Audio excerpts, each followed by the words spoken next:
سلطان نور الدین زنگی۔ سلطان نور الدین ایک عابد جو شب بیدار تھے۔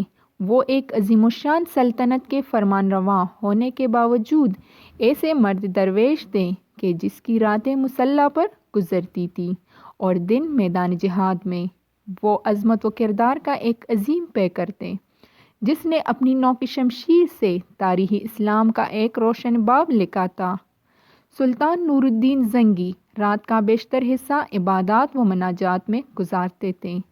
ان کا معمول تھا کہ نماز عشاء کے بعد بکثرت نوافل پڑھتے اور پھر رسول اکرم صلی اللہ علیہ وآلہ وسلم پر سینکڑوں مرتبہ درود بھیج کر تھوڑی دیر کے لیے بستر پر لیٹ جاتے۔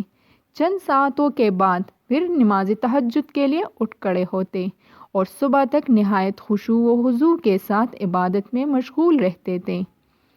ایک شب وہ اوراد و وظائف سے فارغ ہو کر بستر پر لیٹے تو خواب میں 3 بار رسول اکرم صلی اللہ علیہ وآلہ وسلم کی زیارت ہوئی۔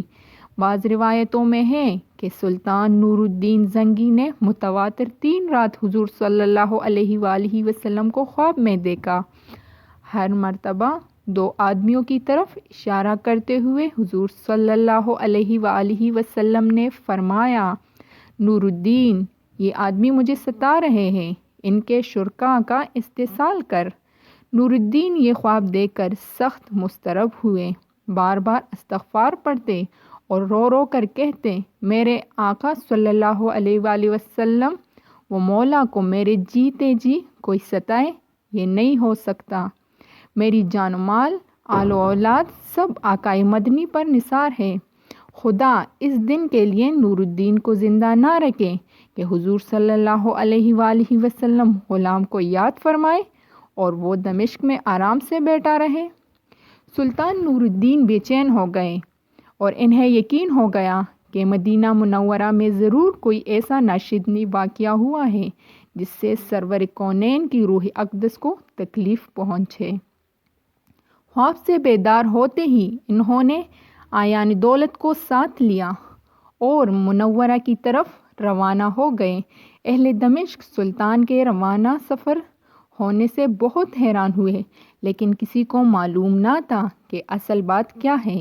دمشق سے مدینہ منورہ پہنچنے میں عام طور پر 20 سے 25 دن لگتے تھے، لیکن سلطان نے یہ فاصلہ نہایت تیز رفتاری کے ساتھ طے کیا اور 16ویں دن مدینہ منورہ جا پہنچے۔ اہل مدینہ ان کی اچانک آمد پر حیران رہ گئی۔ سلطان نے آتے ہی شہر میں آنے جانے کے دروازے بند کروا دیے، پھر منادی کروا دی کہ آج تمام اہل مدینہ اس کے ساتھ کھانا کھائیں۔ تمام اہل مدینہ نے نہایت خوشی سے سلطان کی دعوت قبول کی۔ اس طرح مدینہ منورہ کے تمام لوگ سلطان کی نظر سے گزر گئے، لیکن ان میں وہ آدمی نہیں تھے جن کی شکلیں اسے خواب میں دکھائی گئے تھے۔ سلطان نور الدین زنگی نے اکابر شہر سے پوچھا کہ کوئی ایسا شخص تو باقی نہیں رہا جو کسی وجہ سے دعوت میں شریک نہ ہو سکا ہو۔ انہوں نے عرض کی کہ اہل مدینہ میں سے تو کوئی شخص ایسا نہیں رہا جو دعوت میں شریک نہ ہوا ہو، البتہ 2 خدا رسیدہ مغربی جو مدت سے یہاں مقیم ہیں وہ نہیں آئے۔ یہ دونوں بزرگ عبادت میں مشغول رہتے ہیں، اگر کچھ وقت بچتا ہے تو جنت البقیع میں لوگوں کو پانی پلاتے ہیں، اس کے سوا وہ کسی سے ملتے ملاتے نہیں۔ سلطان نے حکم دیا، ان دونوں کو بھی ضرور یہاں لاؤ۔ جب وہ دونوں سلطان کے سامنے حاضر کیے گئے تو اس نے ایک نظر میں پہچان لیا کہ یہ وہی 2 آدمی ہیں جو اسے خواب میں دکھائے گئے تھے۔ انہیں دیکھ کر سلطان نور الدین زنگی کا خون کھول اٹھا، لیکن تحقیق بہرحال ضروری تھی کیونکہ ان کا لباس زاہدانہ اور شکل و صورت مومنوں کی طرح تھی۔ سلطان نے ان دونوں سے پوچھا کہ تم دونوں یہاں کہاں رہتے ہو؟ انہوں نے بتایا کہ روضہ اقدس کے قریب ایک مکان کرائے پر لے رکھا ہے اور اسی میں ہر وقت ذکر الہی میں مشغول رہتے ہیں۔ سلطان نے ان دونوں کو وہیں اپنے آدمیوں کی نگرانی میں چھوڑا اور خود اکابر شہر کے ہمراہ اس مکان میں جا پہنچا۔ یہ ایک چھوٹا سا مکان تھا جس میں نہایت مختصر سامان مکینوں کی زاہدانہ زندگی کی شہادت دے رہا تھا۔ للسان تھے اور بظاہر کوئی چیز قابل اعتراض نہیں آتی تھی، لیکن سلطان کا دل مطمئن نہیں تھا۔ اس نے مکان کا فرش ٹونک بجا کر دیکھنا شروع کیا۔ یکایک سلطان کو ایک چٹائی کے نیچے فرش ہلتا ہوا محسوس ہوا۔ چٹائی ہٹا کر دیکھا تو ایک چوڑی سل تھی۔ جب اسے سرکایا گیا تو ایک خوفناک انکشاف ہوا۔ یہ ایک سرنگ تھی جو روضہ اقدس کی طرف جاتی تھی۔ سلطان سارا معاملہ سمجھ گئے اور بے اختیار ان کے منہ سے صدق اللہ و صدق رسول النبی کریم نکلا۔ سادہ مزاج اہل مدینہ بھی ان بیڑنما بیڑیوں کی یہ حالت دیکھ کر ششدر رہ گئے۔ سلطان اب قہر و جمال کی مجسم تصویر تھا۔ اس نے دونوں ملعونوں کو باب زنجیر کر کے اپنے سامنے لانے کا حکم دیا۔ جب وہ سلطان نور الدین زنگی کے سامنے پیش ہوئے تو سلطان نے دونوں بدبختوں سے نہایت غضبناک لہجہ میں مخاطب ہو کر پوچھا، سچ بتاؤ تم کون ہو اور اس ناپاک حرکت سے تمہارا کیا مقصد ہے؟ دونوں ملعونوں نے نہایت بے شرمی اور ڈٹائی سے جواب دیا، اے بادشاہ، ہم نصرانی ہیں۔ بعض روایتوں میں ہے کہ یہ دونوں یہودی تھے اور اپنی قوم کی طرف سے تمہارے پیغمبر کی لاش چرانے پر مامور ہوئے ہیں۔ ہمارے نزدیک اس سے بڑھ کر اور کوئی کار ثواب نہیں ہے، لیکن افسوس کہ اس وقت جب ہمارا کام بہت تھوڑا باقی رہ گیا تھا تم نے ہمیں گرفتار کر لیا۔ ایک روایت یہ ہے کہ یہ سرنگ حضرت عمر رضی اللہ تعالیٰ عنہ کے جسد مبارک تک پہنچ چکی تھی، یہاں تک کہ ان کا ایک پاؤں ننگا ہو گیا تھا۔